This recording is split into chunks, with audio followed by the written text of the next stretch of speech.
Audio check, testing the audio. Audio check, testing the audio. Audio check.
Thank you, Frankie. Appreciate that.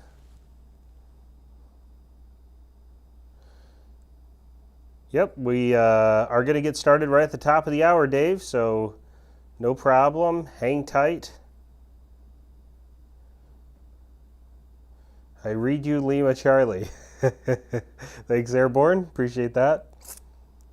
Yeah, we're going to get started right at the top of the hour, so hang tight. We will start right on time.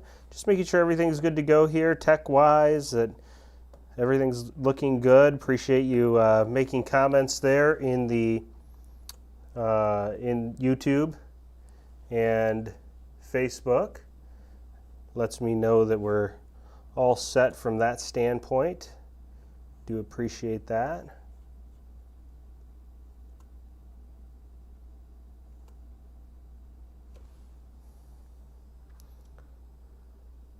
Yep, great. Yeah, Roland.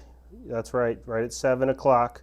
So we'll get started right on time. If you would like to get a beverage, encourage you to do that, certainly. Get yourself a beverage, coffee, tea, water. Speaking of which, I set my coffee right over here. A little late to be drinking coffee, but I have young children, and it's one of those days. So those of you with kids know what I'm talking about.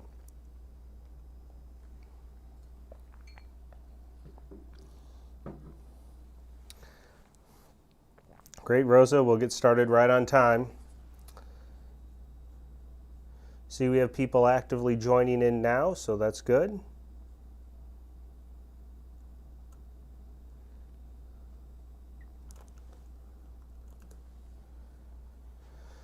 You're welcome, Betty.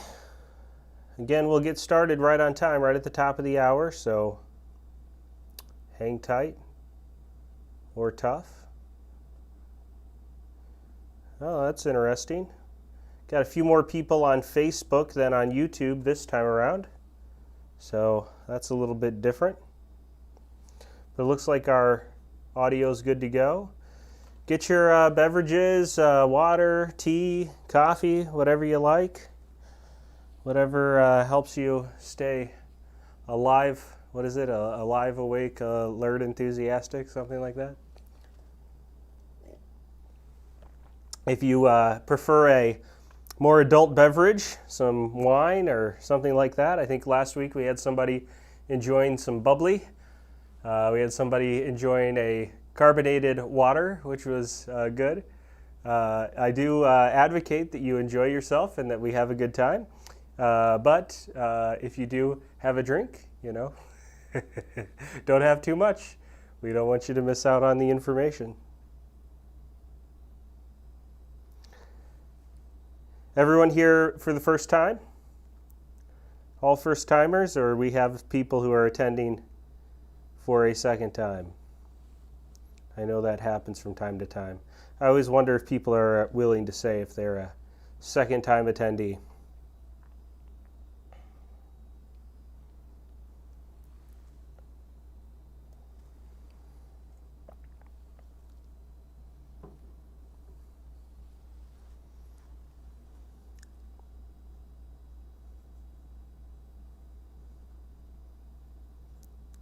Okay.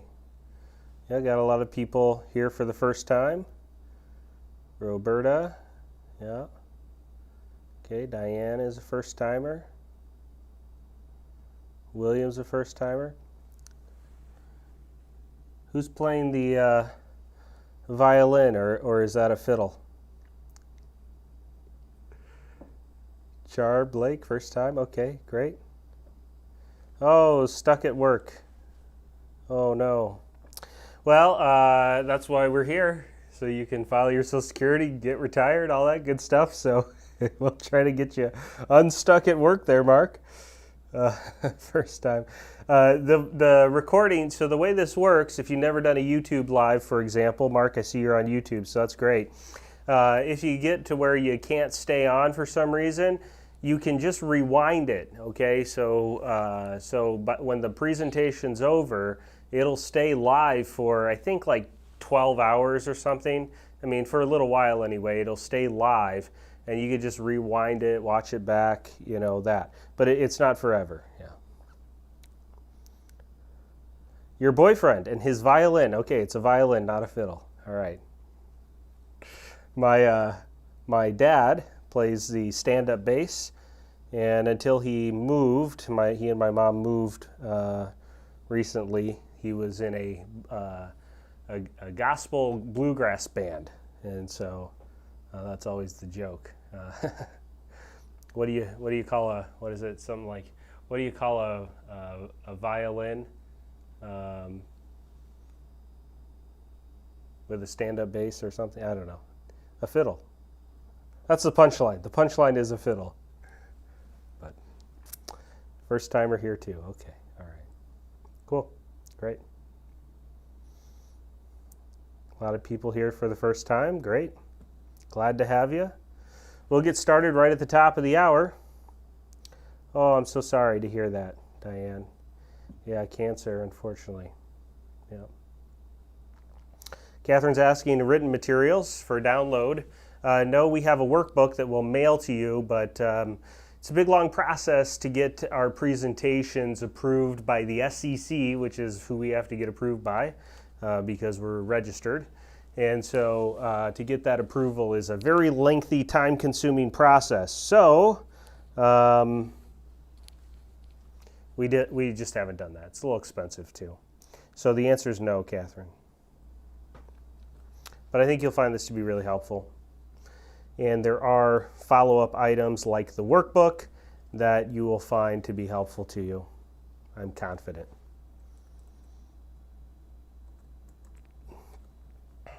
Okay, just making sure tech-wise we're all set.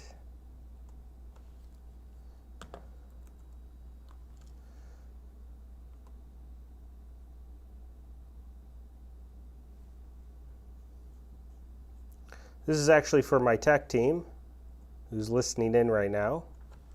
I appear to not be able, for some reason, I'm going to try one more thing. I appear to not be able to launch our communication thing here. Can you share this? Yeah, of course you can. Yeah, absolutely. Hey, Frankie's going to a bluegrass festival. Great. Which one? Isn't there one? I can't remember when exactly it is, but isn't there one? Okay. Let's see here. I'm working on my sign-in ability to my messaging with my tech team. There's one in Indiana, I think around this time, roughly. Is the workbook downloadable?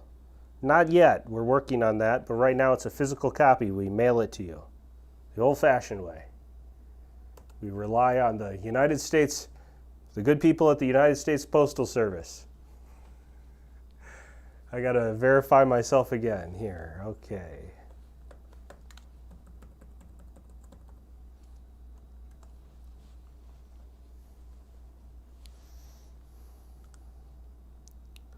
Okay, we're going to get started here in just a couple of minutes, 8 minutes. Hang tight. If you haven't already, got yourself a cup of water, glass of water, cup of coffee. If you can't handle it, do decaf, of course. Tea. If you go down the wine or an adult beverage route, please feel free, but just know that while it's just Social Security, it's not too crazy complicated.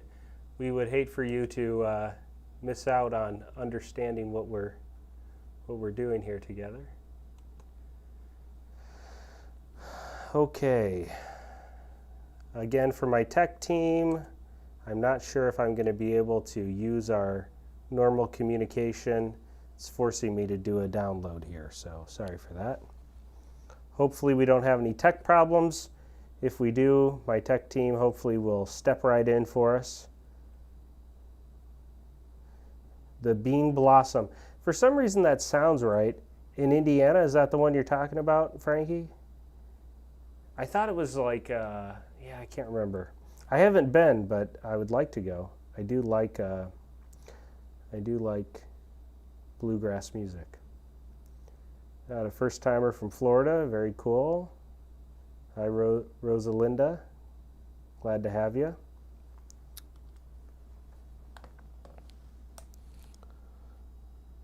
Get started in about 6 minutes.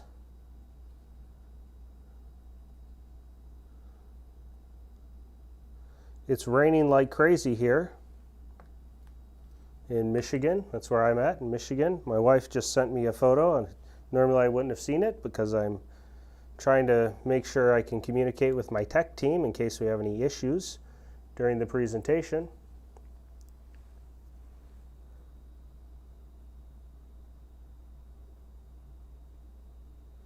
I'm looking at my phone. I try to show you, but apparently my street is a river right now, so that's exciting. She said it's draining nicely, so that's good. My kids are probably out splashing in it right now, would be my guess. Okay, all right. Okay, to my tech team, we're working, we're in business.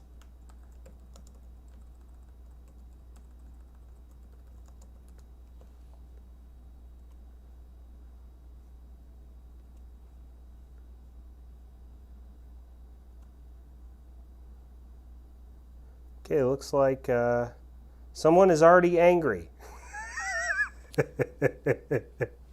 Yeah, that's right. I do see your likes and loves and faces that you make at me on Facebook there. Someone already gave me an angry face, so that's very nice. I appreciate that, whoever did that. I hope you're not angry at me, but it's always possible. Never too soon to to upset someone. We get started in about 5 minutes, so a little quick countdown. If you need to run to the restroom, get a glass of water, something to drink, please feel free.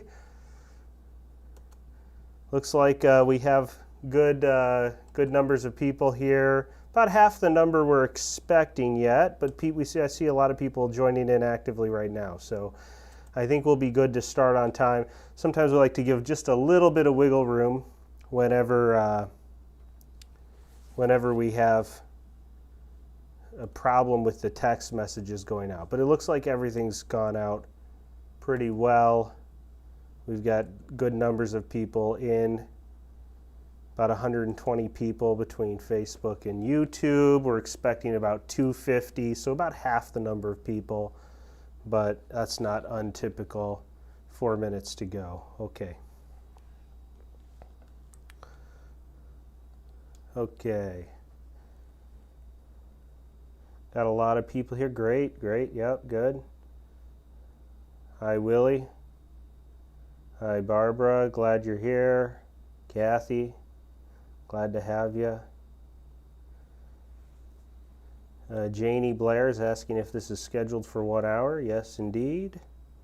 Yep, about an hour. A little more than, actually. If you ever have any problems at all, if there's any issues with the stream, like we disconnect for some reason, those of you who are the conscientious ones of you, you know who you are.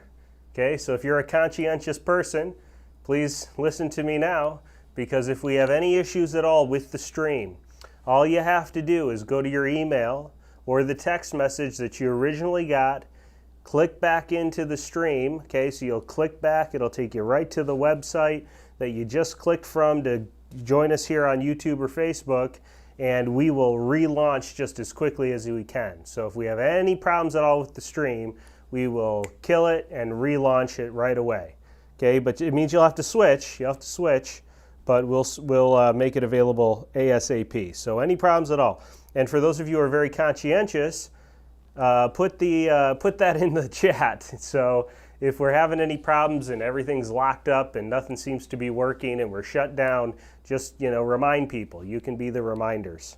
Okay, appreciate that.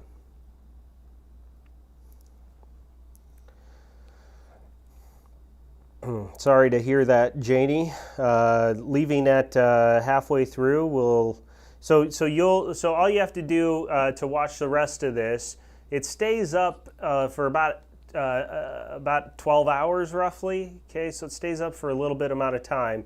So make sure you get back to it and you can watch the rest.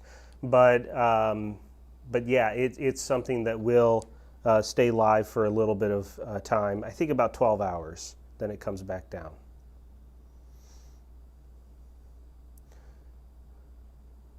Hi, Cynthia. Okay, we're going to get rolling here in just a minute. Looks like we've got, let's check our numbers here. Got about 150 people. So I think we're doing pretty good. Just checking with my tech team. Make sure all the notifications went out correctly.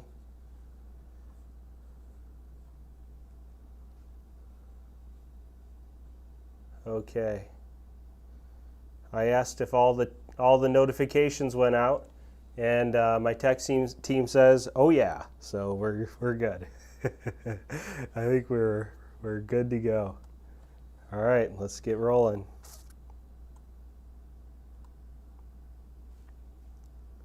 Uh-oh, that's not good. That was not supposed to happen. There we go. Okay.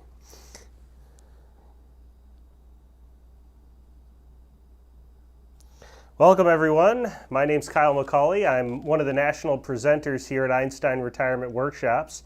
Einstein Retirement Workshops is a national educational organization that focuses on providing retirement education to those who are gearing up for getting into retirement or already retired.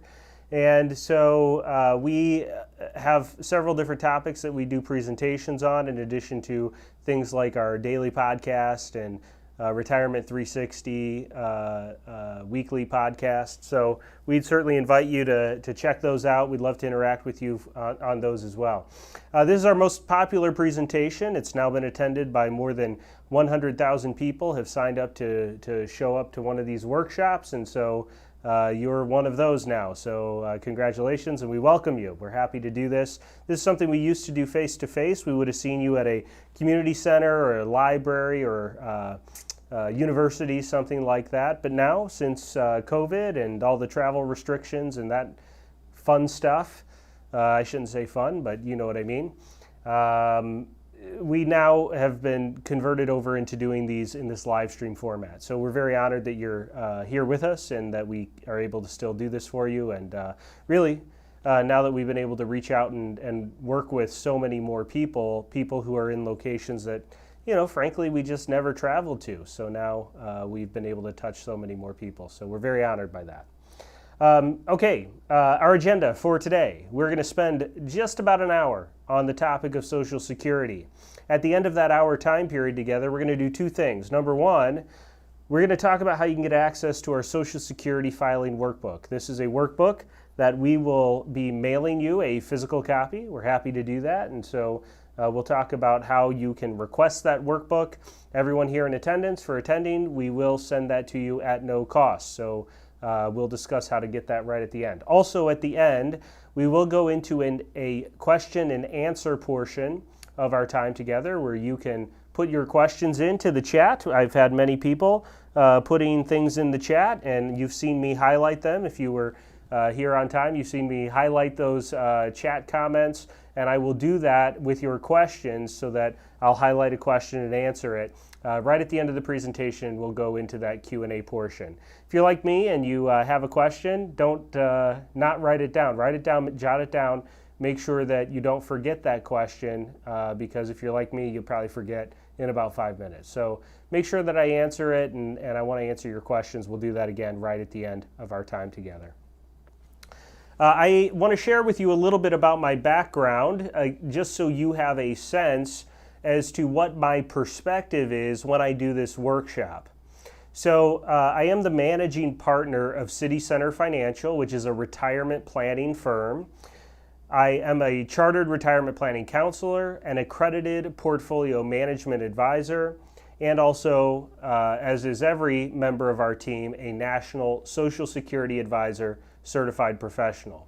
So the reason why I share all that with you is just so you understand that when I do this presentation, the thought process that I have, the experience I'm drawing from and sharing the information with you today comes from our work in helping folks who are gearing up for, who are in retirement, who are planning out how does Social Security fit into their retirement income and planning strategies. And so those are the thoughts that I'm having, people just like you. So we think that you'll find this to be a very practical and useful presentation.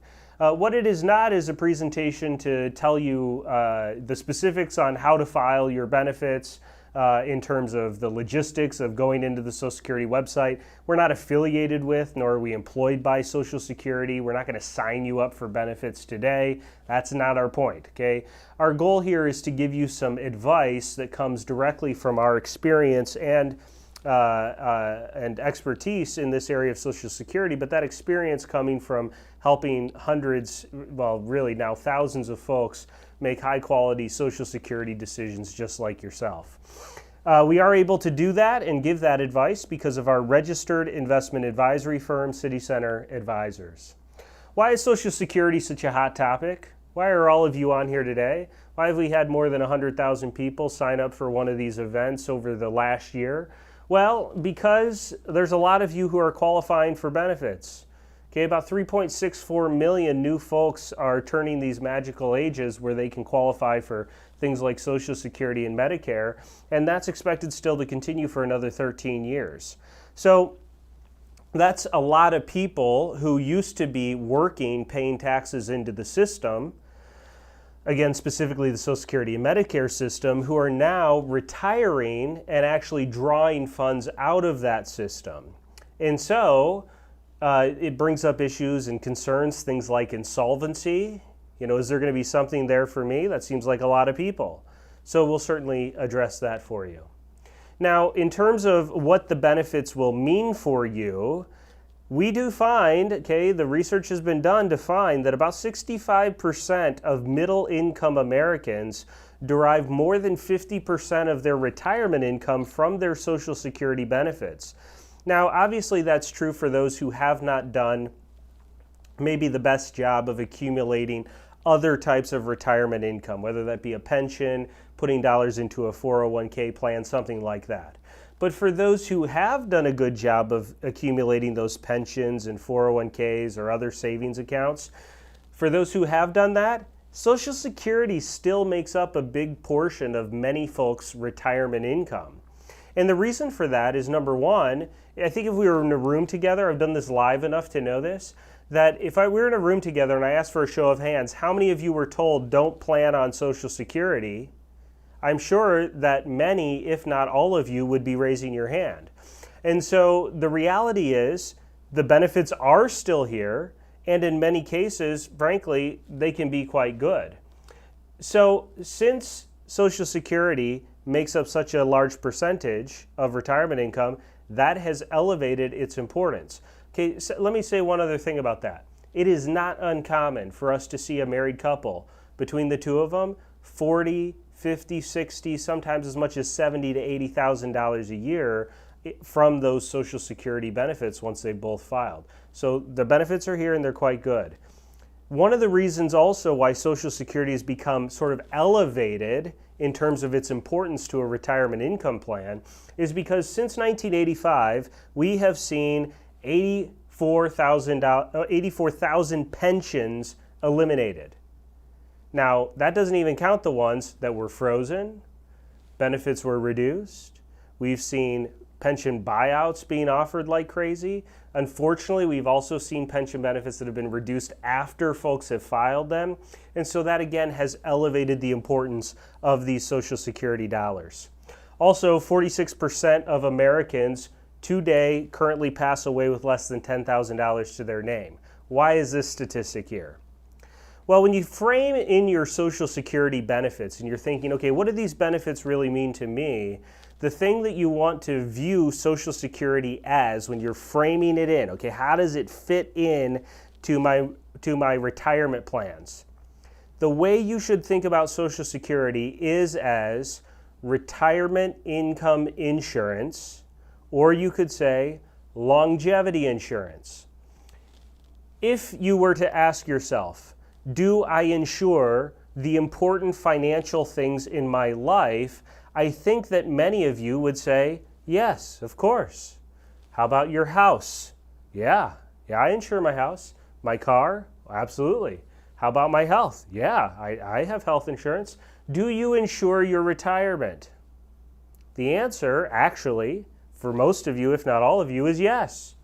Social Security is a form of retirement income insurance, or we could say longevity insurance, because these are benefits that are going to be paying to you no matter how long you live. So even that person passing away with less than $10,000 to their name is still receiving a Social Security check so long as they're still living.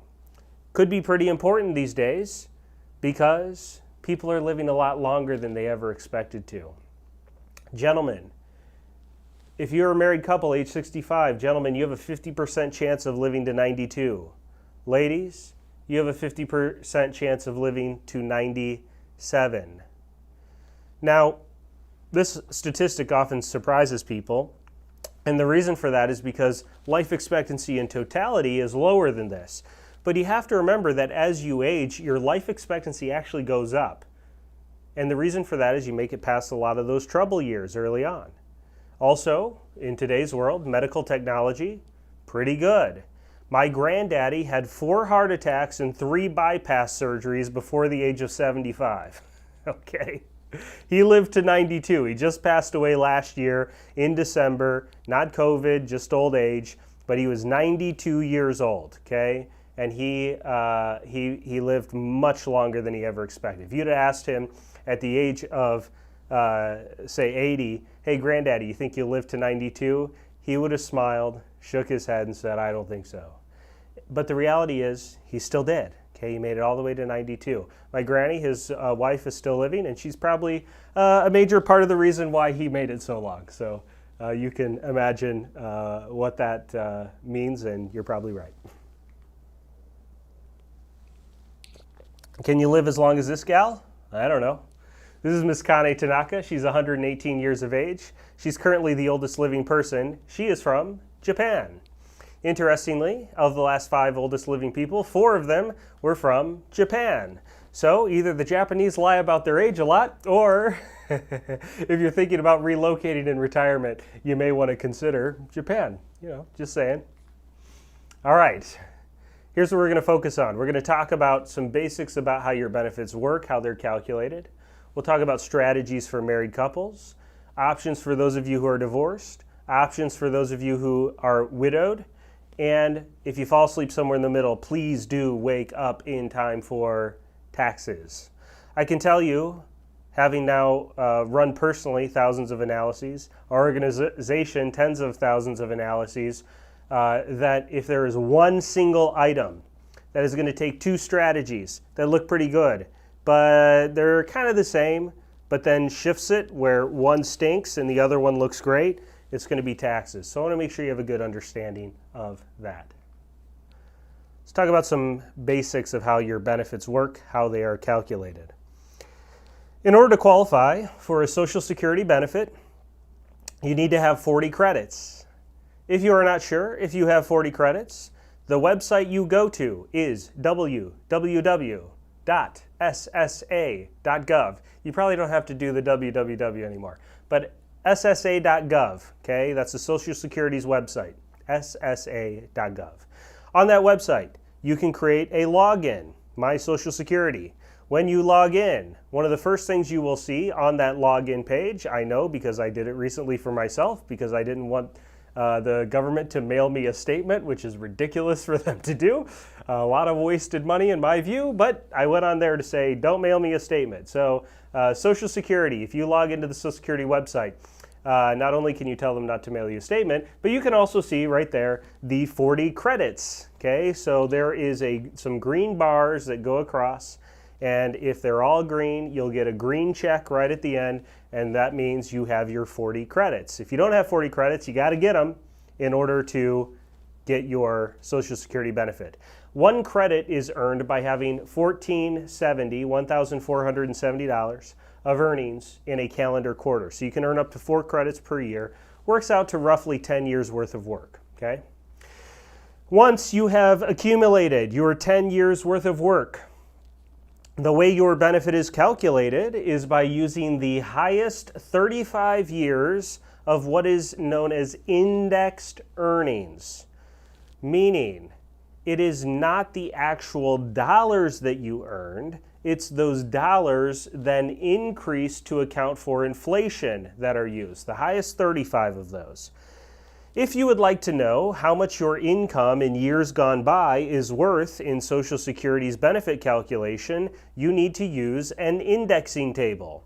Inside of our Social Security filing workbook, which we will mail to you if you request it, we will be happy to share with you in that workbook an indexing table, which would allow you to take your benefit statement, your Social Security statement, page 3 of that statement will have an indexing table.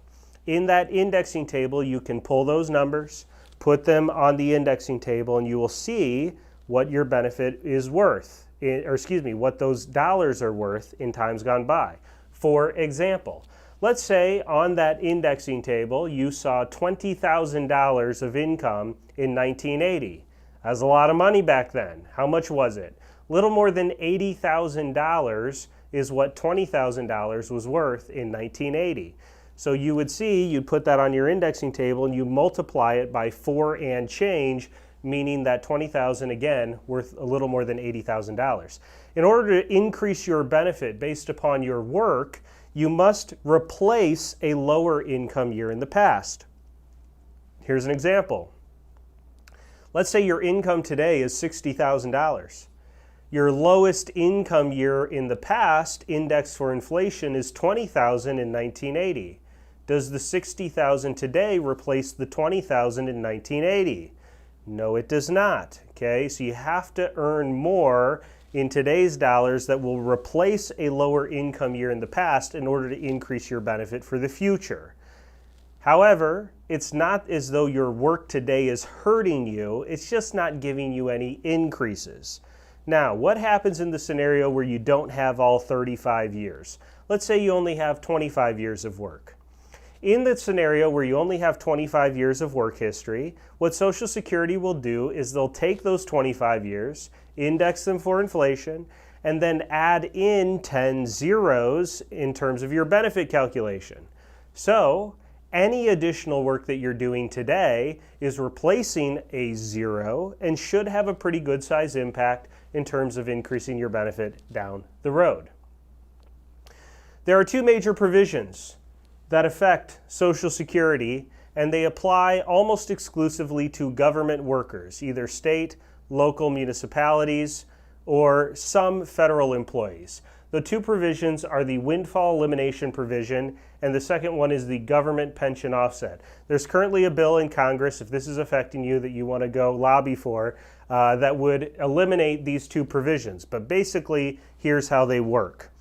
If you have a pension that you earned while you were not paying taxes into the Social Security system, you have what is called a non-covered pension.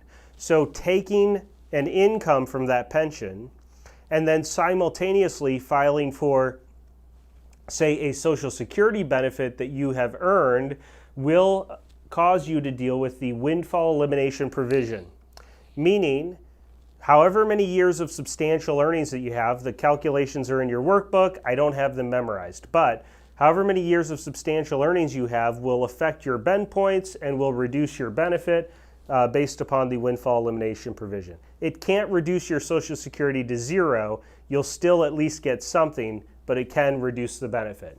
Now the other provision is the government pension offset. The government pension offset is when you do not have your own Social Security, you have a non-covered pension, you receive the pension, and then you apply for a spousal Social Security.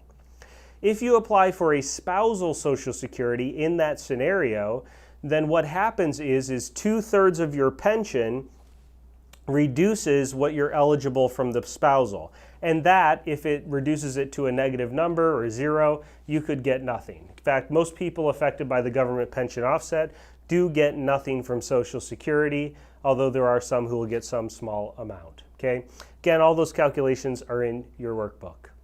I think you know this, but if you don't, you've paid a lot of money into the Social Security system. About 6.2% of your pay you've been paying in over the last 10, 20, 30, however many years you've been working. Your employer has paid the other half of that for a total of 12.4% of your pay. Unless you're self-employed, then you got to pay both.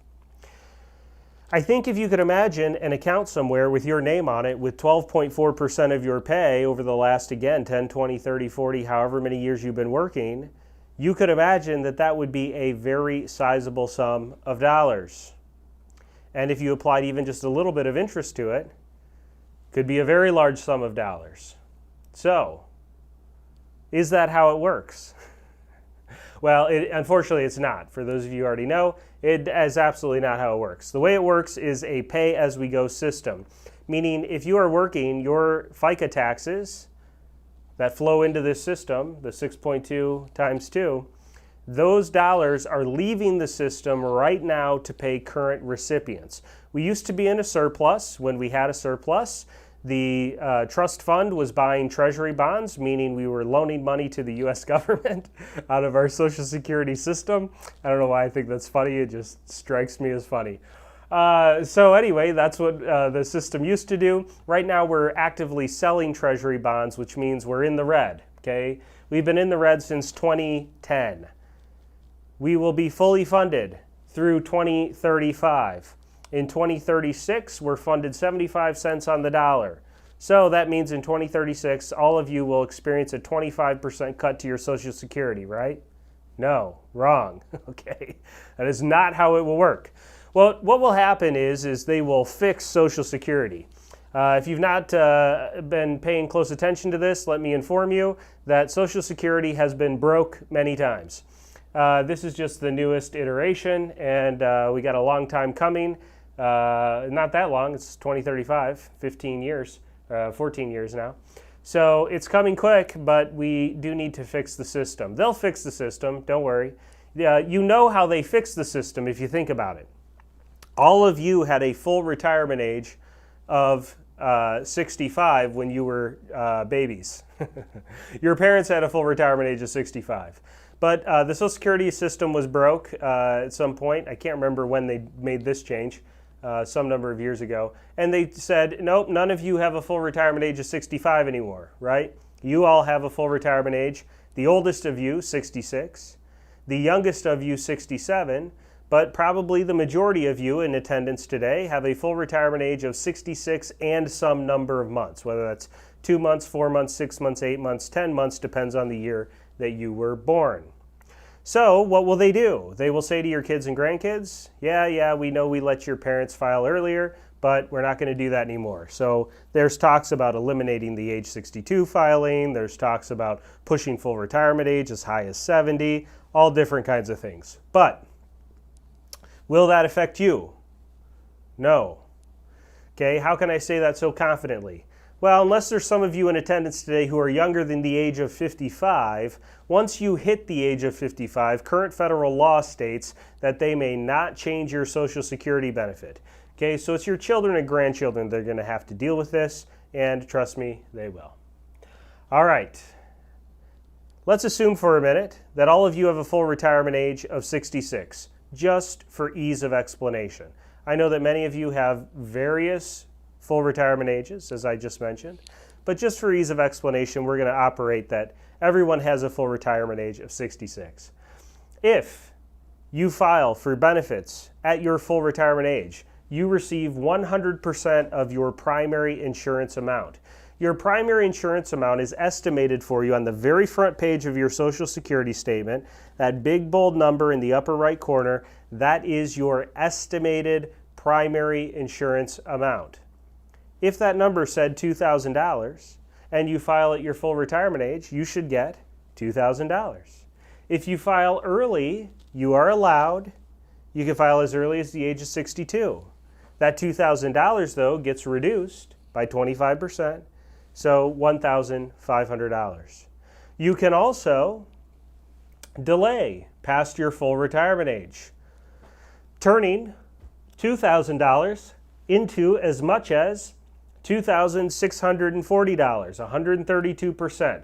Those increases are known as delayed retirement credits, and they work out to 0.8% per month or 8% per year. Both the increases for delaying and the decreases for filing early actually happen monthly, not annually, even though we talk about them annually, okay? But they actually happen on a monthly schedule.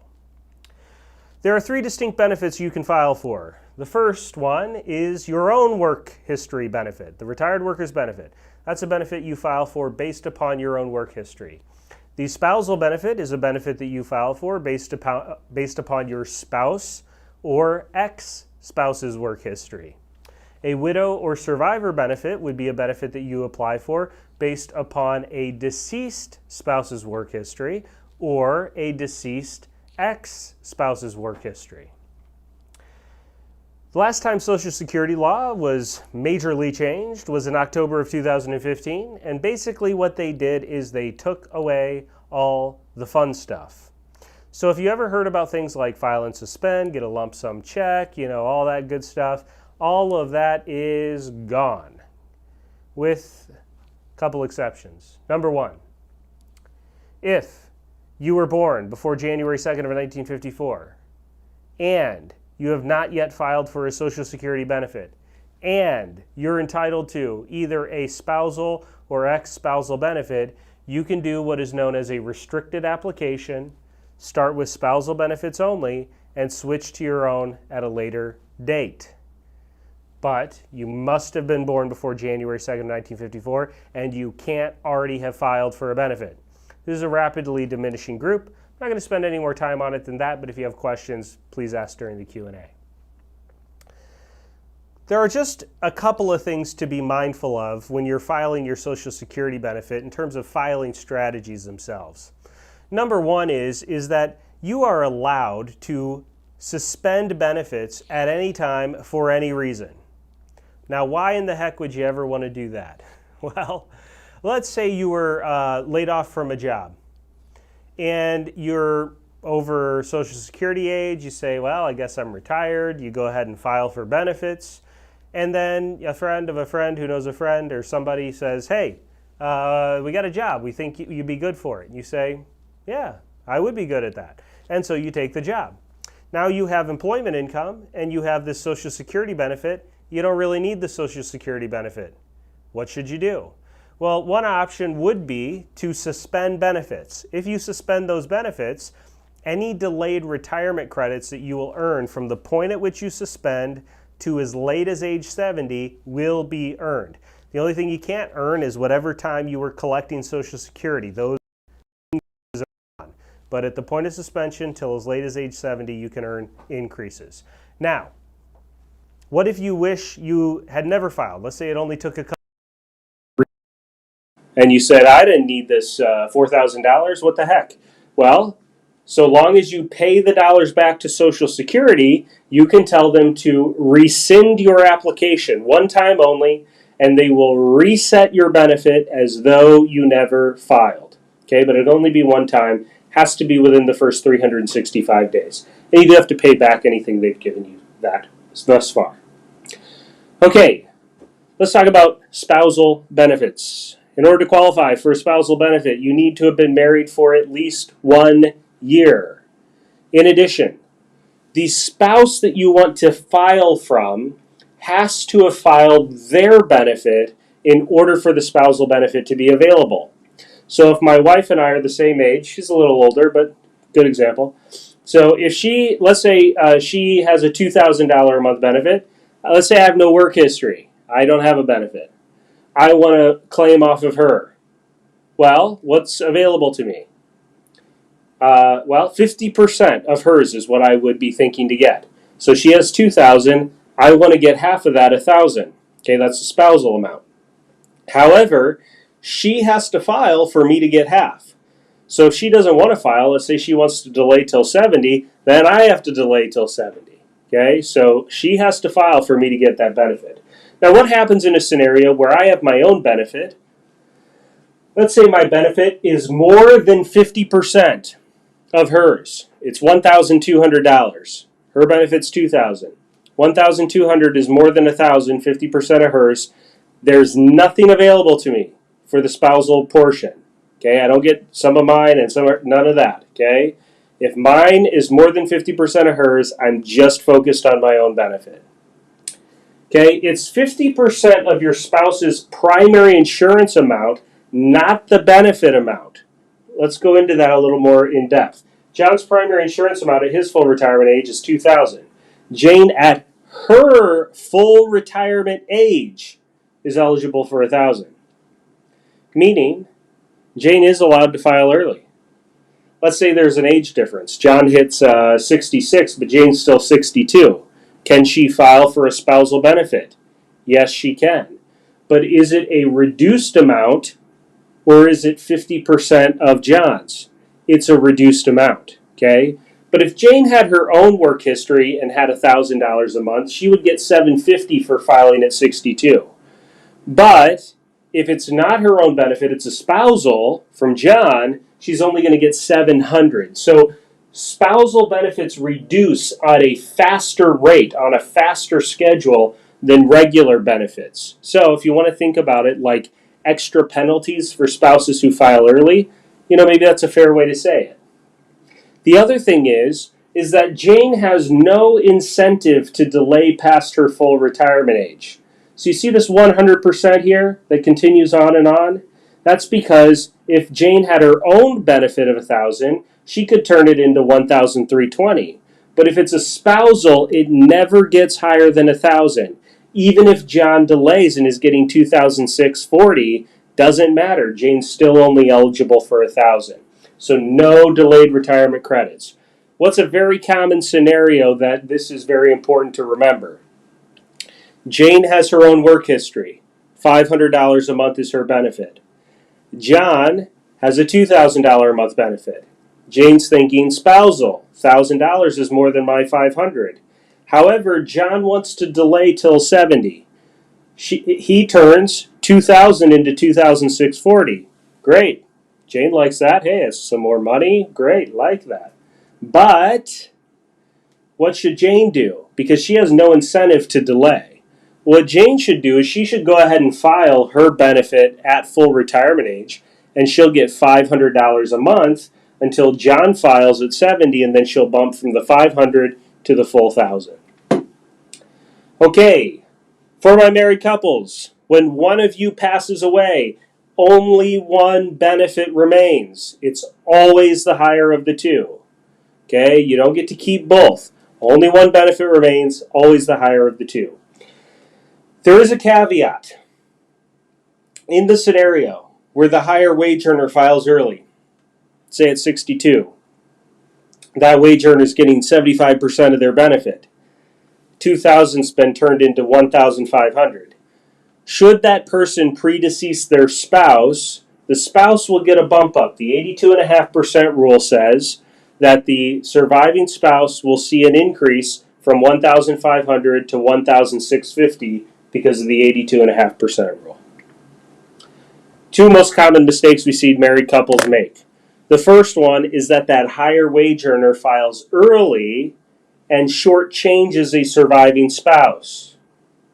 Remember, when you think about your Social Security benefits, the way to frame those benefits into your plans is as retirement income insurance, or again, we could say longevity insurance, meaning not just for you, but also a surviving spouse. So if you're like most married couples, for those of you who are married, you all want a plan that you die close together, right? Maybe, cutting your 90th birthday cake, you get the sugar rush and that's too much and both of you go at the same time. That's what we want, right? Okay. But we know it doesn't work out like that, unfortunately. It is not uncommon for one spouse to outlive the other. Question is, how long? So what happens if one spouse, say, lives to 75, and then the surviving one of you lives all the way to 95?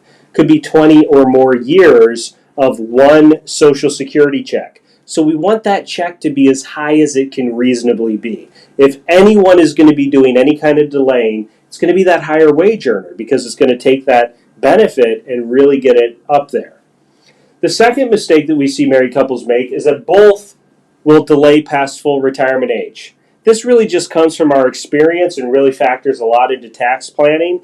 It almost never works out for both spouses to delay past full retirement age.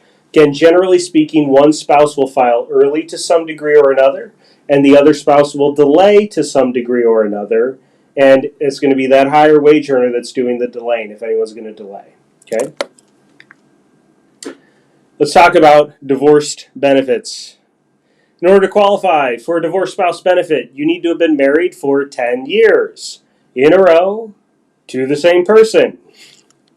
Married 5 years, divorced, remarried, even to the same person, 7 years, divorced.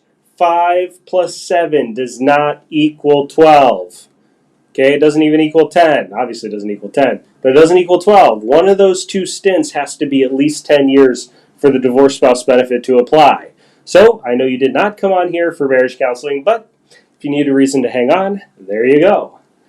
Okay, you may not be currently married. So, if you have a marriage that lasted more than 10 years, and you're thinking, gosh, ex-spousal benefits, that sounds pretty good, but you're remarried, say goodbye to the divorced spouse benefits. You're just dealing with either your own or your new spousal benefit. Same benefit amounts in terms of extra penalties for filing early, and no delayed retirement credits when you delay apply to these ex-spousal benefits, as did also those regular spousal benefits. Biggest difference between divorced spouse benefits and regular spousal benefits is our last bullet point here. You are independently entitled to a divorced spouse benefit so long as you have been divorced for at least 2 years. So remember, I just made a big deal about, my wife, if she wants to delay, I have to delay, right? I have to wait till she files. If we've been divorced for at least 2 years, it doesn't matter when she files. I can file on my own schedule regardless of when she chooses to file. If you were born before January 2nd of 1954 and you have a marriage that lasted more than 10 years and you have not yet filed for a Social Security benefit, the restricted application could be particularly advantageous to you. One goofy thing about divorce spouse benefits. If you manage to fit a 10-year marriage into your lifetime where that person was younger than you, and you hit 62 and file for Social Security on your own record, and then a couple of years go by, they hit 62, and their spousal is more than yours, you can switch. And if you manage to fit another 10-year marriage like that, and they hit 62, you can switch again. And if you managed as many 10-year marriages as you can work into your lifetime, where you can fit that scenario, you can switch, okay, as long as it's more. Common questions we hear from those who are divorced. I'm divorced. My ex is going to file off of me. Is that going to affect me in some way? No, it will not. I'm divorced. I've remarried. My ex will file off of me. My new spouse will file off of me. Will their benefits affect each other? No, they will not. I'm divorced and I've managed to fit a few 10-year marriages into my lifetime and I've remarried and I'm going to die young. No, just kidding. All right. So, yes, all these people could file off of your work history. The new spouse could file. It's all okay. It's allowed. Now, if you do, in fact, die young or die early, they can all also get widow benefits. It is allowed. I'm divorced. My ex, I'm going to be filing off of my ex. Will they know that I've done that? No, they will not. Okay, unless you tell them, they have no way to know. It doesn't affect them in any way, and so you can just do it. Okay, don't worry about it. All right, let's talk about widow benefits. Widows are a very special group. They are the only group who can file for benefits as early as the age of 60. To file for benefits at 60, that means you were widowed probably prior to reaching the age of 60, which means that you must remain unmarried prior to reaching 60 in order for those widow benefits to be retained. Very first workshop I ever did, gal in the back raised her hand during the Q&A and said, so if I understand this right, it sounds like I need to delay the wedding. Well, unfortunately for her, it was kind of a big deal. So she was slated to be married in September. This was a June workshop, and her birthday was not until March of the following year. If she remarried in September, she would lose the widow benefit filing option in March of the following year when she turned 60, which means the only benefit available to her at that point would be either her own or her new spousal benefit, but not till 2 years later, because the earliest you can file for those is 62. So she has to wait 2 years, and the amount difference was big. Her new spousal benefit was the larger of the two, and it was just less than $1,500. But that widow benefit was worth just under $2,000 a month. Very nice widow benefit, which means that she was going to give up $500 a month, and she's got to wait 2 years to get that less. So, unfortunately, it was in her interest to delay the wedding. Now, she did go to her priest. I think this is funny. I'm a religious person. You can decide how you feel about it. But she went to her priest and said, so, can we just do the religious part of the ceremony and sign stuff later? And the priest said, no. I said, there's got to be another priest. Somebody will take care of this for you. But she's very devout. The wedding was delayed. All right, last bullet point. You have to be married a minimum of 9 months prior to the death of your spouse in order for you to get widow benefits. Now, this is not here to hurt people. It is here to prevent deathbed marriages. The only real-life case example I've run into this, so it's not too common, but if it happens to apply to you, it's important. But the only real-life case example I've run into this, gal was married later in life, husband was in the armed forces, shipped overseas, killed in action. They had been married just less than 6 months. She assumed I didn't hit the 9 months, so I out of luck. However, it wasn't as though he had some terminal illness or known reason why he would be passing. So, just had to submit proper documentation, and the widow benefits were reopened. Let's look at another widow case study. John, who we never met, never elected for benefits, died at the age of 64. His benefit at his full retirement age would have been $2,150. Jane, 5 years younger than John, was 59 when he passed. We met her at the age of 60. She attended one of our workshops, and she had remained unmarried. So she's trying to figure out, what should I do? She does have her own work history. $1,197 a month would be available to her at the age of 62. What should Jane do? Well, one option that Jane has, because she is 60, is she can file for widow benefits right now. If she did that, John's widow benefit would have been $1,537 a month. If she collects that from 60 to age 85 when she passes away, then that's a total of $461,000 over her lifetime. Okay, obviously we're not doing any inflation here. Okay, but $461,000. So, not too bad, but Jane has other options. Now, the real Jane is still working, and she doesn't want to make any big changes. So the real Jane intends to work for a couple more years. So what should she do?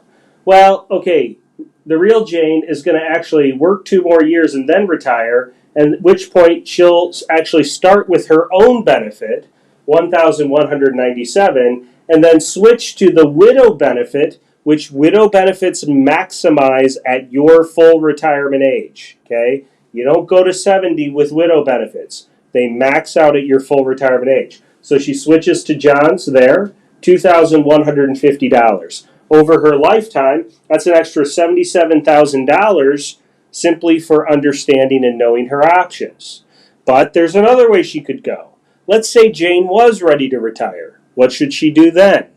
Well, she should go ahead and file for those widow benefits, $1,537, and her own benefit increased to full retirement age, then maximized to age 70, is worth $2,108 by the time she hits 70.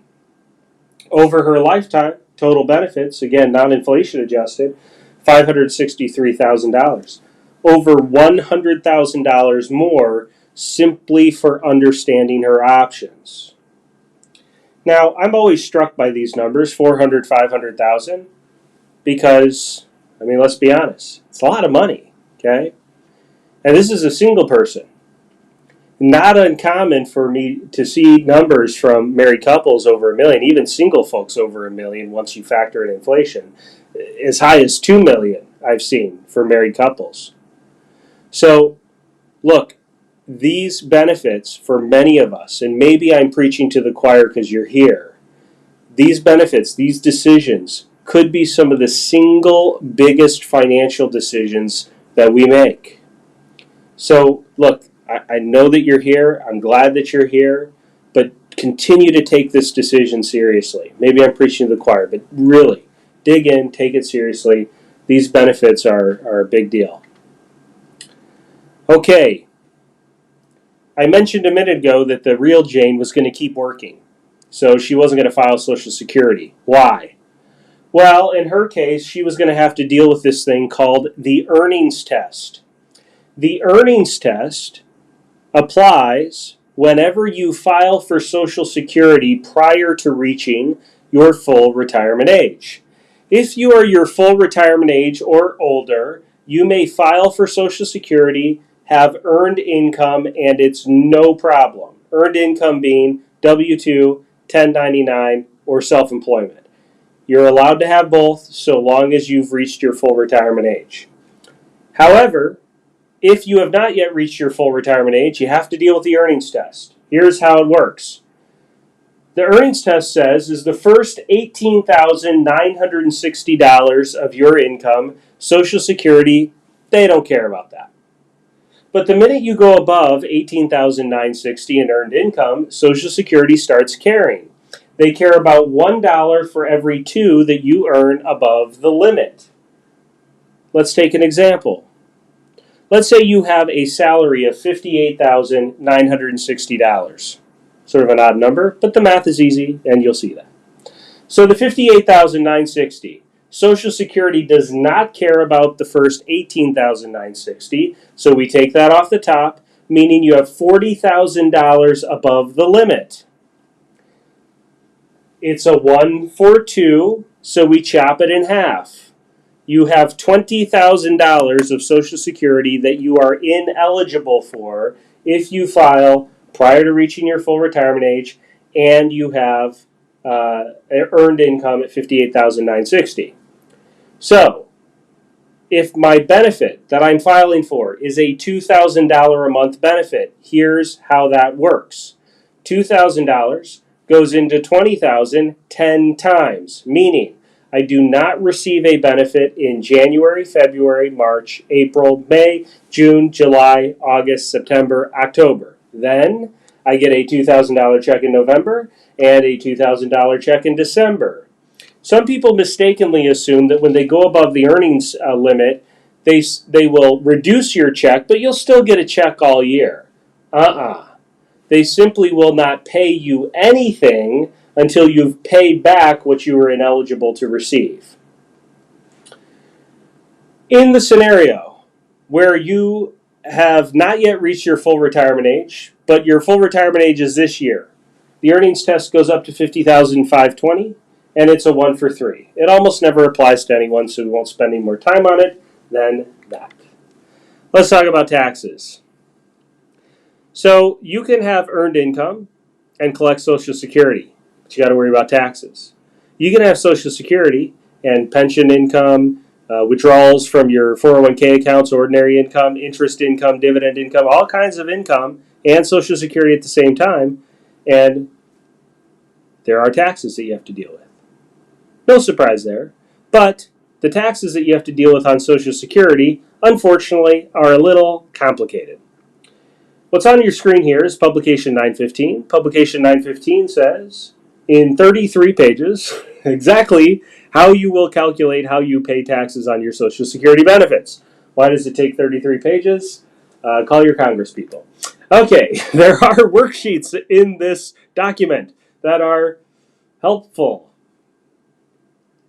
A little painful to say that, a little tongue-in-cheek maybe, but not too bad, but this is one of them. Okay, this worksheet details out for you. It's very helpful to me, actually, but it was painful the first time I went through it. It details out for you the 19-step process that you must go through to calculate how much of your Social Security benefits will be taxable. Yes, TurboTax autofills this for you. Okay, so don't freak out. But the point is that it's not a straightforward equation. How much of my Social Security is taxed? 19 steps later, I could tell you. Okay, so what we're not going to do is we're not going to go through all 19 steps today. Okay, we're not going to do that. All right, maybe we'll do that, but not today. Okay. What we're going to do is we're going to highlight some things to you from our experience that we find is very helpful to people when they're thinking about how these benefits are taxed and what they should be mindful of. Line 1 of that worksheet is where you put your provisional income. Provisional income is the number that is used by the IRS to determine how much of your Social Security will be taxable. If your provisional income number is, single folks, more than $25,000, you start paying taxes on Social Security. Married couples, provisional income above $32,000, you start paying taxes on Social Security. Single folks, if you hit $34,000 of provisional income, up to 85% of your benefits could be taxed. Married couples, $44,000 of provisional income, up to 85% of your benefits could be taxed.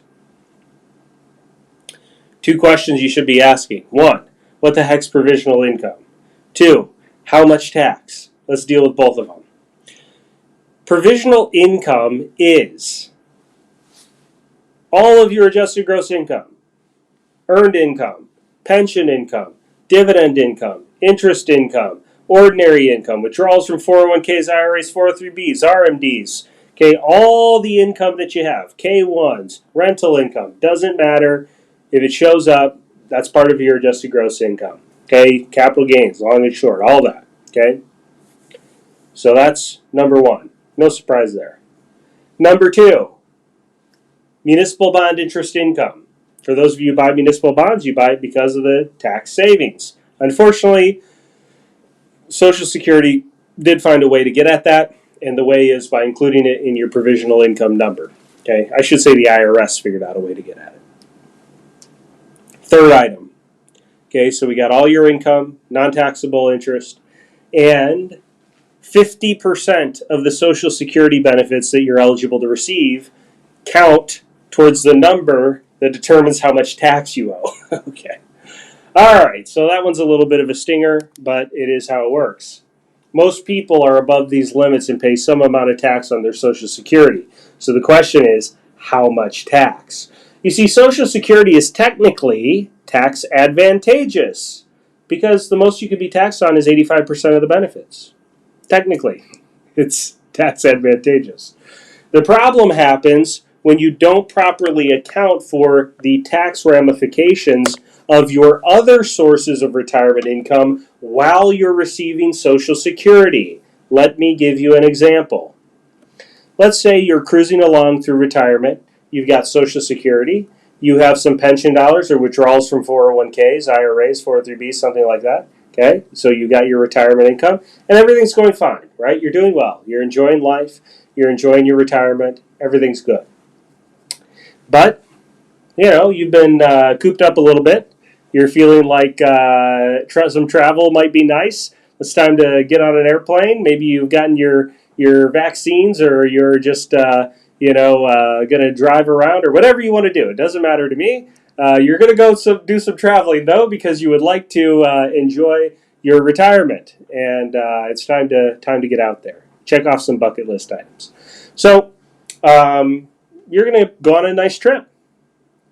How nice? Let's say $10,000 nice. Okay, so not out of the world, but you're not flying on one of these rocket ships going up into outer space with Mr. Bezos on 10,000. But you're going to go enjoy your retirement.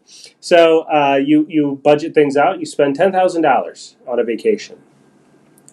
Well, you're going to pay for that. So you look at your accounts. Where am I going to pull this $10,000 from? I'd like to go on this trip. I need to pay for it. Where am I going to get my $10,000 from? So you survey your accounts, and my 401k's done well. It's grown nicely. Market's doing good. What did I save all this money for? I saved it for me. Okay, I'll pull it from there. So you call up your 401k plan, say, I'd like to pull $10,000, please, and they say, no problem. Then they ask you a very important question. How much tax would you like to have withheld? Oh, yeah, right, taxes, no problem. Good, I can do that. But you're not quite sure, so maybe you check your tax return or whatever. Okay, you think it through, and you figure out, okay, I'm in the 12% tax bracket, so I'll withhold 12%, please. No problem. They send you your dollars, withhold the taxes for you. You go on your trip, everything's great. You get into next year, and then March rolls around, and you are punching things into TurboTax. And TurboTax is broken. It says I owe money. I never owe money. I always withhold enough. Unfortunately, TurboTax isn't broken. Here's what happened. When you took that $10,000 distribution from the 401k, you didn't account for the fact that you were above these limits. You were correct. It was taxed at 12%.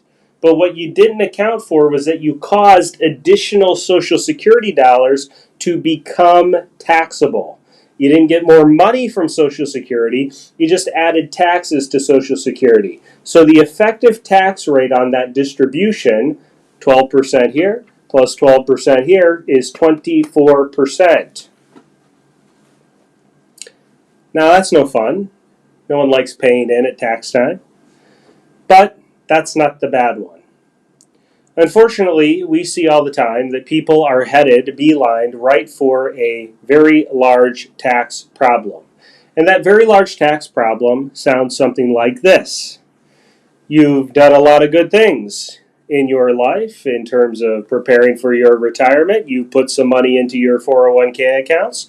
You've maybe maximized them or at least gotten your employer matches. Your employer's put in some more dollars. You built up this nice 401k retirement account or 403b or 457 or TIA or TSP or whatever kind of account that you built up.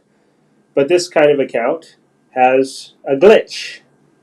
The glitch is that although the account grew quite nicely and you got to retirement and everything's good, and you didn't want to spend too much because, gosh, you want to make sure that you can take care of yourself. You don't know how long you might live. I need to make sure I have enough money. I might live a long time. I want to care for myself. I don't want to be a burden to my family. And so you don't pull too much from that account. So what happens? It continues to grow. You're in retirement and that account keeps going up, up, up. And then one day you turn a wonderful, magical age of 72. And all of these types of accounts, your TIAAs, your TSPs, your 403Bs, your 457s, your 401Ks, IRAs, simple IRAs, SEP accounts, okay, all of these types of accounts have at the age of 72 is the current law, what is known as a required minimum distribution. The required minimum distribution says mandatorily you must pull money from those accounts. And the larger the account, the larger the distribution will be. Now, if that account gets very large, it could be so large that not only are you above these limits, adding taxes here, but whoops, the distribution was so large that you bumped up the tax brackets. Now it's not 12 and 12 is 24, it's maybe 22 and 22 is 44. These are the kinds of tax mistakes that you need to be mindful of and you really should do some pre-planning around. Unfortunately, we see many folks who are headed for this problem, shall we say, maybe unwittingly. Okay? Do the pre-planning to make sure that something like this does not happen to you. Let's look at a case study that kind of highlights why tax issues on Social Security are so important. Clients are 64 and 62. They have just over $34,000 in Social Security benefits if they file early. They have $752,000 in 401k and IRA assets. They will earn 6% on those investment accounts, and they'll need to increase their spending of $70,000 per year by 3% per year to keep up with inflation. They'll live to 86 and 89 respectively. Now, there are three groups of you who are hearing this scenario. Group number one is saying, yeah, okay, maybe tweak this, it's pretty close, but, it's pretty close, okay, pretty close to me, maybe adjust a couple things, but it's not too far off. So look, obviously this scenario is going to be very meaningful to you, and so hang with me, we'll get right into it. The second group of you is looking at this and you're saying, 752,000? What happened? Didn't they have any kids? Okay, so, look, if you feel that way, if you're saying, gosh, that seems like a lot of savings, wow, I wish I had that, then I need you to pay attention because this couple with $752,000 has a running out of money problem, and we're going to show how Social Security, specifically a change in the Social Security filing strategy, can fix that problem. So stick with me. There's another group of you who's looking at the 752 and saying, yeah, I knew you were going to say that. They didn't work long enough. They got to keep working. They didn't save enough. They got to put more dollars away. That's not enough. I knew you were going to say they're going to run out of money, Kyle.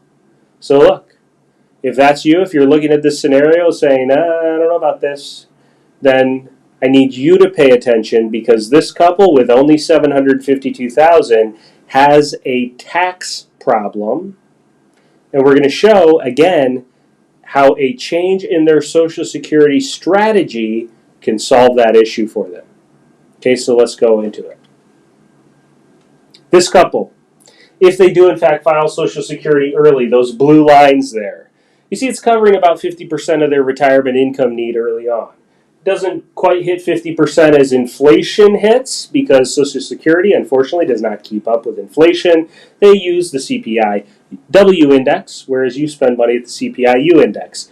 Lags behind historically by about 1%, and I know you're all very amazed to hear that. Okay, the red line is the amount they need to hit their income need over time, increasing with inflation. The yellow lines are the withdrawals from the 401ks. The amount of the yellow line, I know for you it's probably orangish, orangey yellow, the amount of the orangey yellow lines above the red line is the amount that they're paying in taxes. You are noticing correctly that those taxes really seem to go up fast.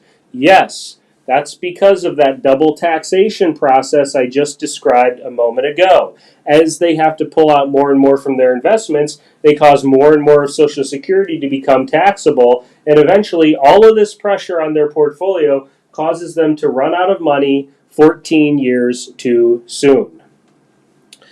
Now, this couple and many other folks have lots of options on ways to manage tax exposure, better manage their retirement income streams, structure of investments, all that kind of stuff. But we're not doing any of that, okay? The only difference between this slide and the next slide is a change in the Social Security strategy. Not doing any Roth conversions, no advanced tax planning, none of that stuff. Just a change in the Social Security filing strategy. Let's see how it looks. If this couple in the early years will get all of their income from their 401k assets, they do pay a little bit more in taxes in those early years. Remember, technically Social Security is tax advantageous. There again, unless you improperly manage your other sources of income. So, they get all their income in those early years from the 401k accounts. They optimize Social Security filing at a later date, and look at how much more of their income is covered by Social Security at that point. Meaning, they don't need to pull out hardly anything from their 401k accounts by comparison. Meaning, they get to enjoy some of the tax savings on Social Security. Now, there's a little bit of orange line above the red, but not much. It's not uncommon when we do pre-planning for folks to get them into a position where they pay very little and sometimes even no taxes. Also, you'll notice their portfolio lasts their lifetime. They take all that pressure off, and their portfolio lasts the rest of their life. If we compare year by year, you'll see that, yes, optimized, blue lines, they pay a little bit more in taxes in those early years. But non-optimized, look at all the excess taxes that are being paid simply for filing Social Security early. Now, eventually they stop paying taxes, but they're broke, so it's not a good deal. Okay, this couple, when they optimize Social Security, is able to get $186,000 more out of their Social Security benefits. Also, their portfolio lasts 14 more years. Also, they pay $35,000 less in taxes, even though they weren't paying any taxes for 14 years when they went broke. They still save $35,000 in taxes by using that optimized Social Security strategy. A few things about your Social Security statement. Number one, no cost of living adjustments are applied to that statement. It's just a snapshot of today's benefits. The statement itself assumes that you work all the way to 62, retire, file immediately, or all the way to full retirement age, retire, file immediately, or all the way until 70, retire, file immediately. Okay, it doesn't account for example, you retire at 65 and say don't collect benefits till 70. Your statement's not really accounting for that kind of detail. It's your work history only, no spousal coordination, no widow coordination, ex-spousal benefits, none of that stuff. And obviously, no advice. So look, after hearing our presentation today, you may or may not feel that you could use a more individualized, specific look at your specific Social Security filing strategy needs. If you are thinking to yourself right now, if you're imagining, gosh, I can't even imagine trying to make this Social Security decision without considering taxes and what it does to my investments and how that's going to play out and how that will affect me over the short term and long term, both from taxes and will my portfolio last. If you're having those kinds of thoughts, we are exactly of like mind. So this analysis can really help with that. Okay, to help you really evaluate things. The analysis that we will provide to you, should you choose to take advantage of it, is available to you at no cost. It's free. Why? Why do we provide something that is so valuable for free? Okay, it's not rocket science. Okay, it's very straightforward. Let's use an analogy. Uh, Once upon a time, I don't know. I haven't been back recently in the last few weeks, so I'm wondering if this will be true now. But you remember going to Costco on the weekends? Anyone ever been to Costco on the weekends? Horrible experience. Hey, there's nothing good about it, except that on the weekends at Costco, they give you samples, right? Okay, we love the samples. My favorite sample at Costco was the grass-fed beef bratwurst. Thing was pretty good. I started buying them because of the samples. So that's the idea, right? That they don't give you the samples just because they want to make sure that you're not hungry while you're shopping. In fact, maybe the opposite. They give you the samples so you try something and you say, hey, that was pretty good, and maybe you make a purchase. We sort of feel the same way about our analysis. We believe that this analysis is a very good sample of the work and the value that we are able to provide to our clients, but also we extend that offer to you to see the type of value that we provide.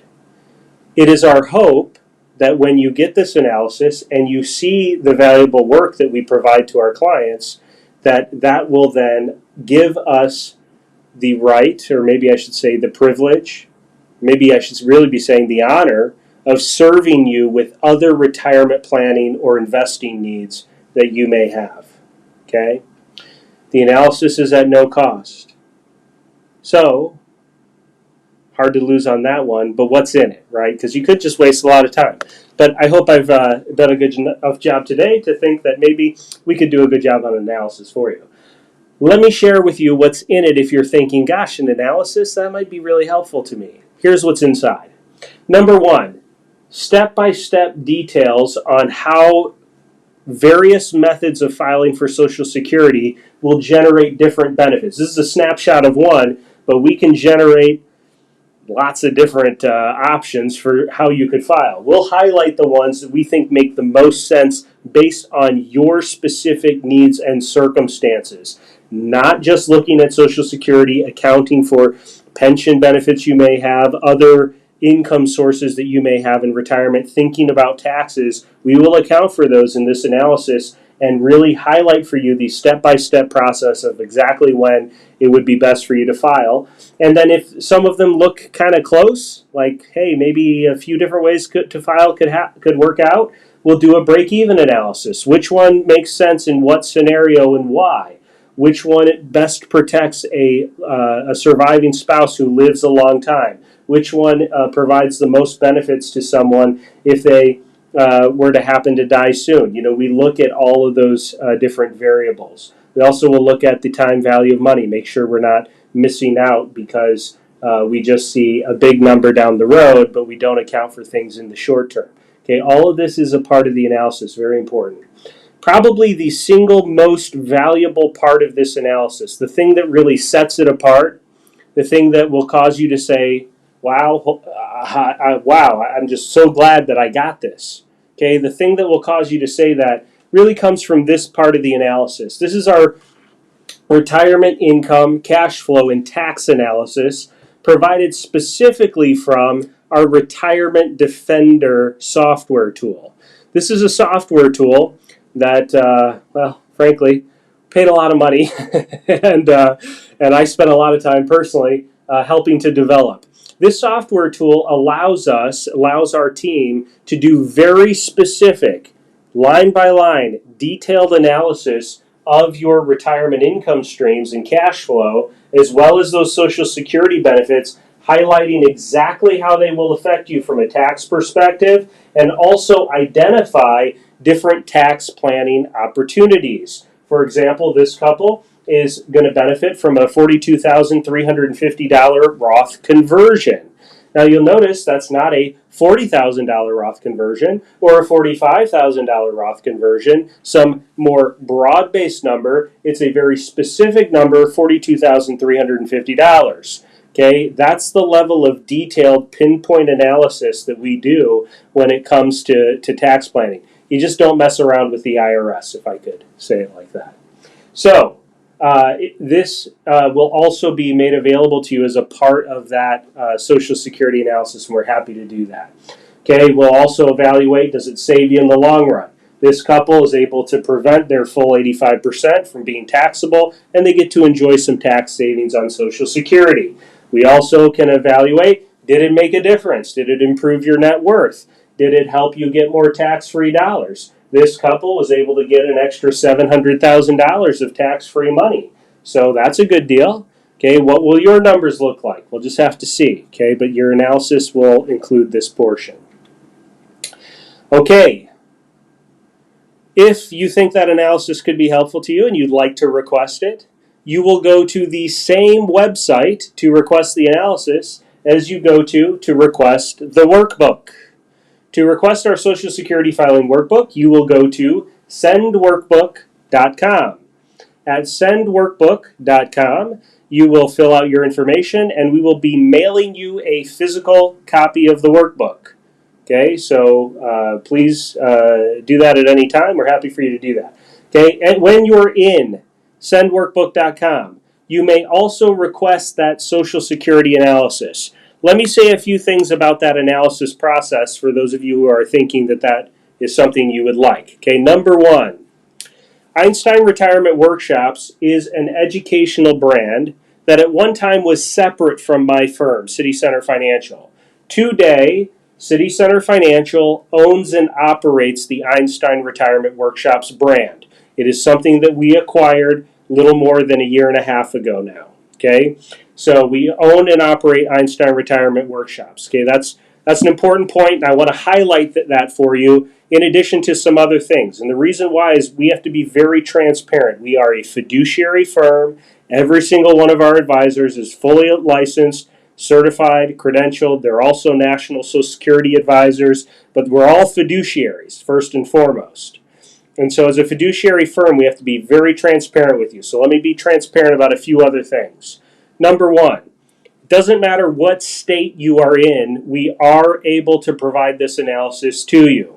Okay, we have clients in all states across this great nation. We have clients in Hawaii. We have, I think we just got a new client in Alaska. We have clients in Maine, all the four corners. Florida also, Washington, yes. Okay, we have clients everywhere. And so it doesn't matter where you are. We can provide this analysis to you. Okay, number two, eventually the free stuff runs out, right? We're going to send you the free workbook. We're going to give you a free analysis so you can sample the value that we're able to bring to the table for our clients. Eventually, though, we can't work for free forever. So when that day comes, there are two ways that our clients hire us.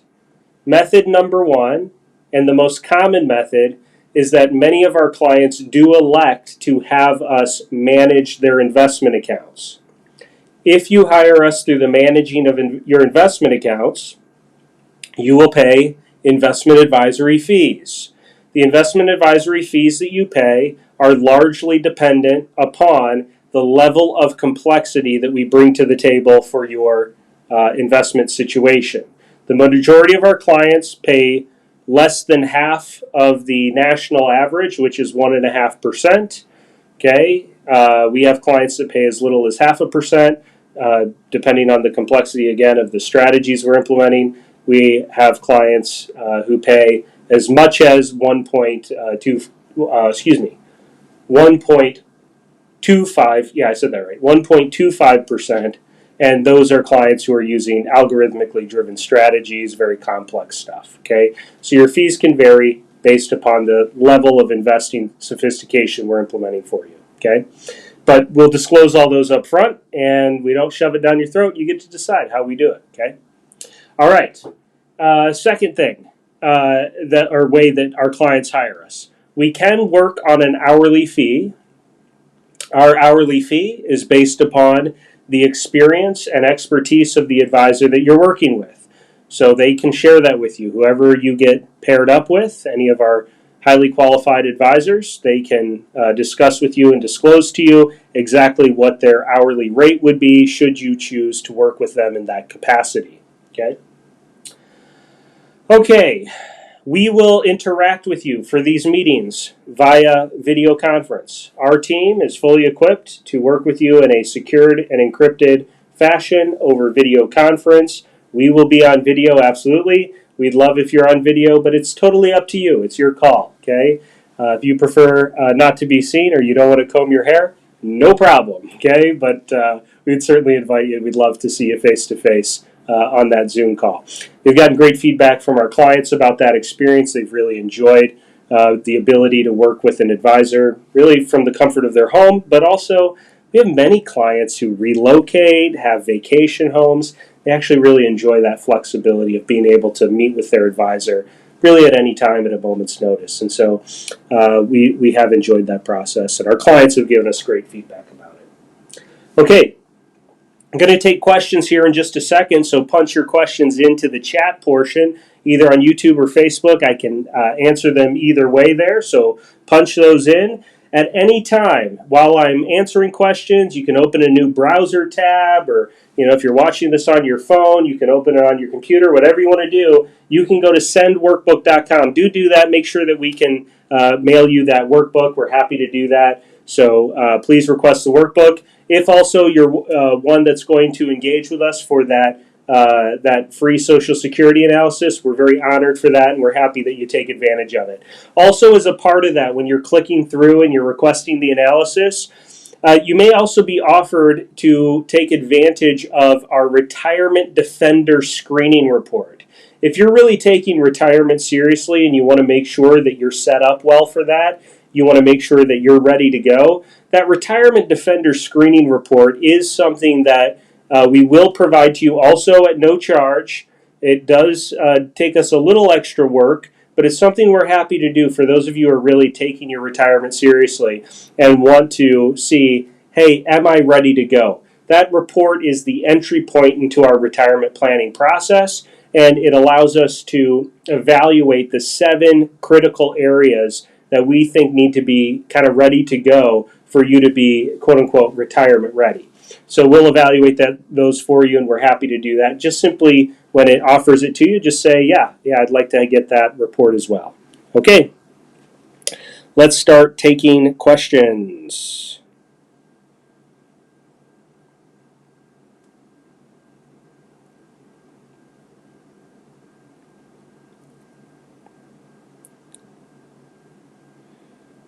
Okay.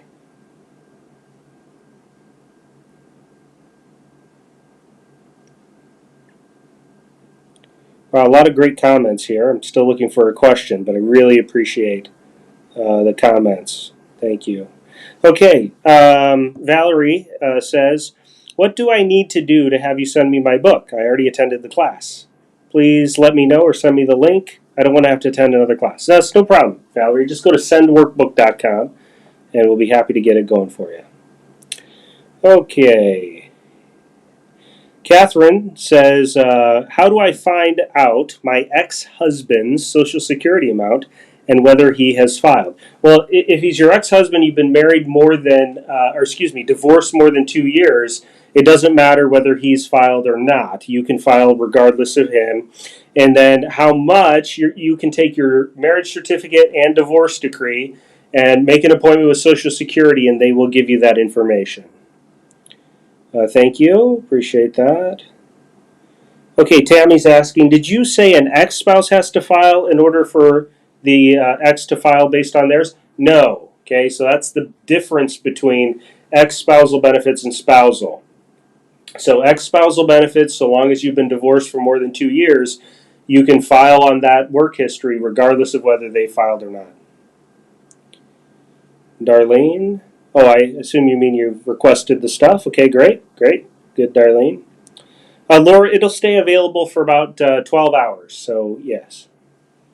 Okay, Barbara says, I'm married, age 62, and my husband is 66 and is still working. Should I take mine at age 63? Well, Barbara, there's a little bit too many variables for me to say for sure. There's a good chance. I mean, maybe. Okay, it's just a big maybe.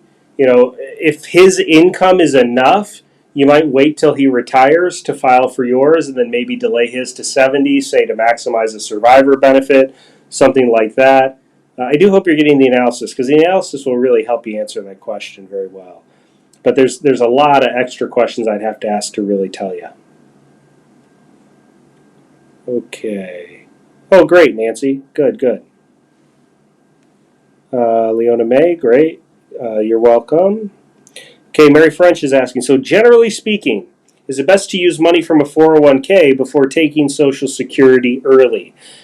So I have a trouble saying, speaking too generally. What I would say is that very often that does turn out to be a great strategy, but it's not a guarantee. Okay, everybody's individual situation is going to modify that. Okay, this couple, because they're married, that also has a modifying factor. Okay, it actually is a little harder for single people because of the tax brackets and how they're structured and the standard deduction. It is often a little harder for single folks to use a strategy like that to its full effectiveness in the same way that a married couple can. So hard to say generally, but it's often a very good strategy. I think you understood the concept very well. Whether or not it's the right idea for you, you just have to really dig in and compare. Okay, you got to compare both methods to see if it's the right way to go. Okay, Frankie Reed says, are my years as a soldier affected? I assume you mean, does that affect Social Security? And the answer is probably not. Probably not.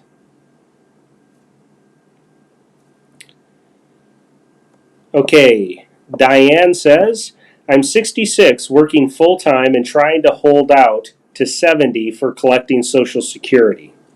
Did I understand you say that if I can't make it and have to quit at 68, I should pull from the 401k rather than pulling Social Security early? Yet, possibly, right? That might, as I just mentioned, there's a very good chance that might be the best strategy for you. But again, it's not guaranteed. Okay. Again, single folks especially. I don't know if you're single here. You didn't mention a spouse, so I'm operating under the assumption that maybe you're single. Single folks tend to get less benefits from delayed strategies as compared to married couples. But it's not a blanket rule. Everyone's individual situation can vary that. Okay, Nancy says, I plan to retire from a full-time job at 65. I also have a part-time job. Should I delay Social Security till full retirement age? Probably, Nancy, at least, if not longer. Okay, Catherine says, do I need info on my ex-husband prior to an analysis by your firm? The answer is probably not. I think I just kicked my, let's see here. Yeah, hold on. My microphone situation got a little screwed up. Let me try and fix it. Okay. I think it probably just got really loud. Sorry if that hurt anyone's ears. I'll give you a moment just to adjust. I don't think it's going to correct at this point. Sorry for that. The fun of kicking a thing here. Okay, so let me go back. I'm sorry. Questions reloaded. Okay, let's see. Oh, shoot.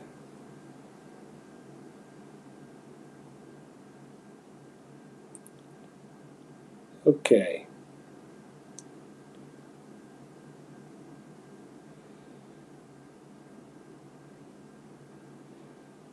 Okay. Well, my questions got a little screwed up here, so let me just do the best I can here. So Steve is saying, what about Roth income? So Roth income does not count against you for your Social Security taxes on Social Security.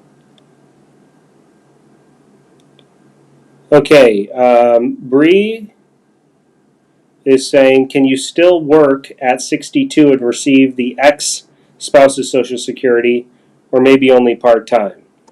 Yeah, but you have to earn less than $18,960. Otherwise, you have to deal with the earnings test. Okay, I'm sorry that this little tech issue happened. I lost some. I didn't lose your question. They just put them all out of order for some reason. Okay, so I'm going to just keep going. But again, at any time, sendworkbook.com. Also, request the analysis. Happy to get that going for you. Let me keep trying to do questions here. Would it be a mistake to not file an ex-spousal benefit? I am approaching full retirement age in a year. There's a good chance you can't file the ex-spousal benefit. If your work history entitles you to a benefit that's more than 50% of your ex's, you're only entitled to your own. The ex-spousal is not relevant to you. Okay, Gary Daniels says, I retired 3 months ago. I'll retire comfortably with a company annuity and Social Security. I'm 70 as of April. In addition, I also have 70% in a 401k and 30% in a Roth in mutual funds. I don't need the money now. Should I roll the 401k into the Roth now and take the present tax hit, or let the 401k ride? Gary, the analysis will answer that for you very easily. I hope you're taking advantage of it, but there's a good chance that maybe not taking the hit all at once. We have through 2025 on the current tax code. So you really have 5 years, 21, 2, 3, 4, 5 years to do some tax planning. So maybe you want to spread that out over the next 5 years rather than just doing it all at once and taking a hit. Okay, let's see. Okay, Miranda says, my ex passed away. He never drew Social Security. Can I draw on his? Yes, so long as you're at least 60 and you did not remarry prior to the age of 60. The answer is yes. Okay, Linda's informing us that TurboTax is not the only game in town. All right, maybe in my next workshop I'll pick H&R Block online. Okay, all right, good. Thanks, Linda. Saw the booklet flash on the screen. Very interested in reading it. Okay, great. Can I select and begin my benefit while living abroad, Dan asks. Yes, the answer is yes.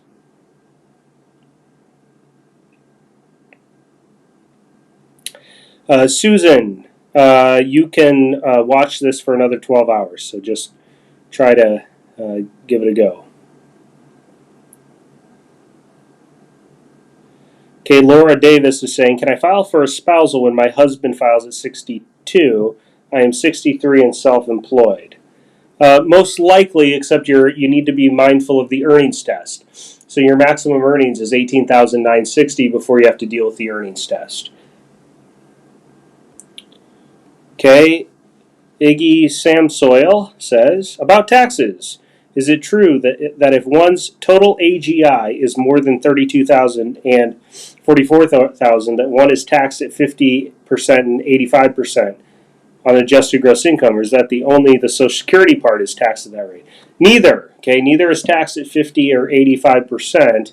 The tax rate is based on your tax bracket, but it's a little more complicated than that. It's that double taxation. It's called the Social Security tax torpedo. Everyone has a magical Social Security tax torpedo corridor that you need to be mindful of. And so if you get the analysis, you'll figure out where yours is. Okay, Steve is saying, does the time that I file, now at age 64, until 6 years from now at 70, affect the availability of Social Security? In other words, do I have to apply now to ensure that I get something? No. So current federal law says that at age 55, your benefits are already guaranteed to you.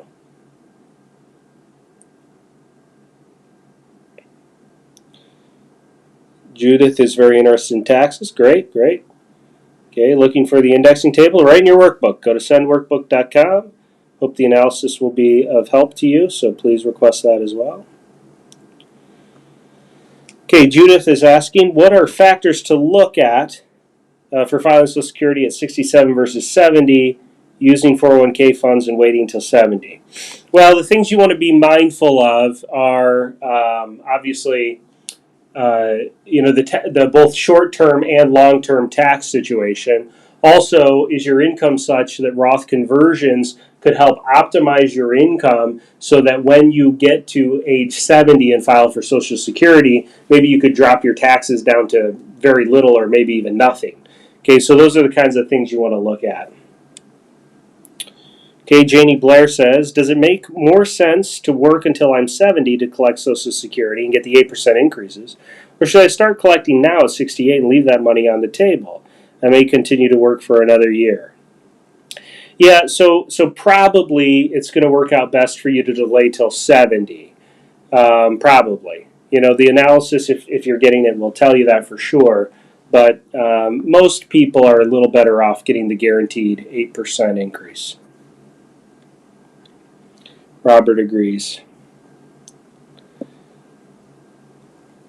Tina is 59 and trying to learn ahead. Good for you, Tina. That's great. That's really great. Glad you're doing that.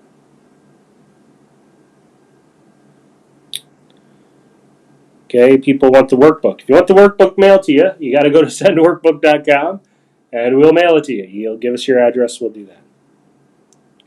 Okay, so you can click on the link that's in the comment section, or you can just jot it down, pull it up later, or put it in now.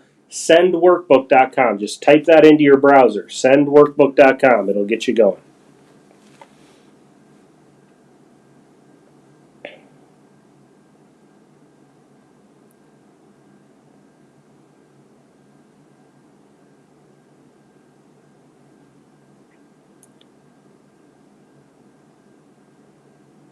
Okay.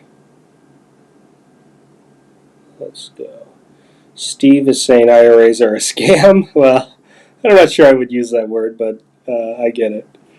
And he's a Roth lover. Good for you, Steve. I'm in agreement.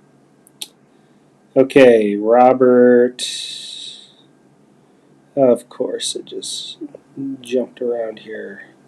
Okay, Robert's saying, can my age 68, soon to be new foreign wife at 60, you're 68, at 65, as soon as we marry? No, you have to wait 1 year. Okay, so it's a year wait. Well, okay. Once we get enough comments, I can't keep track of them anymore. So I'm going to try and answer a few more questions. Sorry if I miss your question. But I'm trying to get as many in here as I can. The tax consequences. Good, Rosalinda. I'm glad that was helpful to you. Okay, here's one. Okay, I have a small Roth TSP and a separate small annuity and a small 401k. How do I determine what my retirement amount will be? I'll be 62 in September. I am a widow. My husband passed away at 61, 11 months. I do not plan on retiring until I'm 68. Made much more than my husband, so my Social Security will be higher. Anything I can claim on my SSI. So there's a good chance, based on what you just described, that you will want to file widow benefits at your full retirement age, Teresa, regardless of whether you're still working or not. Most likely, and if you're getting the analysis, it will say this, you want to start with those widow benefits at full retirement age and then maybe switch to your own maxed out benefit at 70.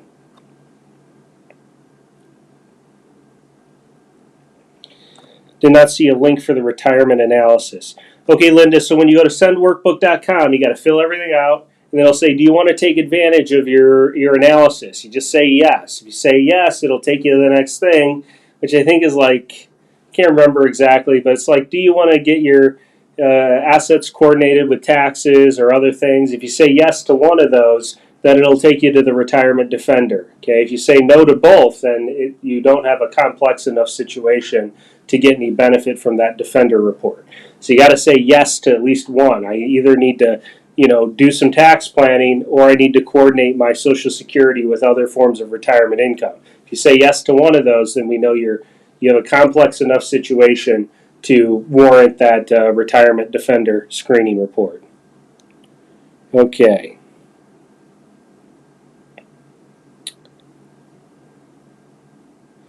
Ed's saying, how can your analysis help if I've already started benefits and I have a wife who works that hasn't? Well, it's the biggest part is going to be around tax planning, Ed. Okay, that's going to be the biggest part. Although certainly, helping you think through the timing of your wife filing is going to be helpful also. Okay, let's see. I just saw someone said you missed this one. Does provisional income also include Social Security, Darlene asks. Yes, 50% of the Social Security benefits count towards that provisional income number.